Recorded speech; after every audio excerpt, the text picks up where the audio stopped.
నమస్తే friends, Telangana government ప్రతిష్టాత్మకంగా నిర్మిస్తున్న ఫోర్త్ సిటీ ఫ్యూచర్ సిటీ ఏదైతే ఉందో అందులో 30,000 ఎకరాలలో 8 జోన్లలో 5 లక్షల కోట్ల పైన పెట్టుబడులతో 2 లక్షలకు పైన జాబ్స్ క్రియేట్ అవుతున్న అండర్ FCDA లిమిట్స్ లో సాగర్ హైవే రోడ్ ఫేసింగ్ తోని DTCP రేరా ఫైనల్ అప్రూవల్స్ తోని ఒక మంచి ప్రాజెక్ట్ లో మీకు డైరెక్ట్ ఓనర్ ఓపెన్ ప్లాట్ తీసుకురావడం జరిగింది.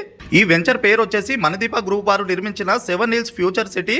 ఇందులో అయితే మనకు అన్ని డెవలప్మెంట్స్ ఆల్రెడీ కంప్లీట్ అయిపోయినాయి. లిమిటెడ్ ప్లాట్స్ మాత్రమే అవైలబుల్ ఉన్నాయి. ఇందులో అయితే మనకు బ్లాక్ టాప్ రోడ్స్ వచ్చినాయి, అలాగే ఎలక్ట్రిసిటీ వచ్చింది, అండర్ గ్రౌండ్ డ్రైనేజ్ ఉంది, డ్రిప్ వాటర్ కూడా అందిస్తున్నారు. ప్రస్తుతం ఇందులో అయితే ఒక మంచి ఆఫర్ రన్ చేస్తున్నారు, అసలు మిస్ చేసుకోవద్దు. ఇంత ముందుకైతే 14,000 పర్ స్క్వేర్ యార్డ్ చాలా ప్లాట్ సేల్ చేసినారు. 14,000 అనేది ఫిక్స్డ్ ప్రైస్ కాదు. ప్రస్తుతం ఆఫర్ కింద అయితే వీళ్ళు మీకు ప్లాట్ నచ్చినట్టయితే రేట్ కూడా తగ్గించేస్తున్నారు. లొకేషన్ హైలైట్ చూసినట్టయితే 150 years old Venkateswara Swamy temple మన పక్కనే ఆనుకొనే ఉంటుంది. అలాగే తొందరలోనే రాబోతున్న స్పోర్ట్ యూనివర్సిటీ, స్కిల్ యూనివర్సిటీ, అలాగే cricket stadium, Amazon data center, Foxconn కూడా చాలా దగ్గరలో ఉంటుంది. RRR కూడా చాలా దగ్గరలో ఉంటుంది. అడ్రస్ వచ్చేసి యాచారం నియర్ ఇబ్రాహీంపట్నం దగ్గర ఉంటుంది. ఈ ఆఫర్ లో ఉన్న ఓపెన్ ప్లాట్స్ మీరు బుక్ చేసుకోవాలంటే స్క్రీన్ పైన డైరెక్ట్ ఓనర్ నంబర్ ఉంది, ఆ నంబర్ కి ఫోన్ చేయరి, లొకేషన్ పెడతారు, ప్రాపర్టీ కూడా విజిట్ చేపిస్తారు.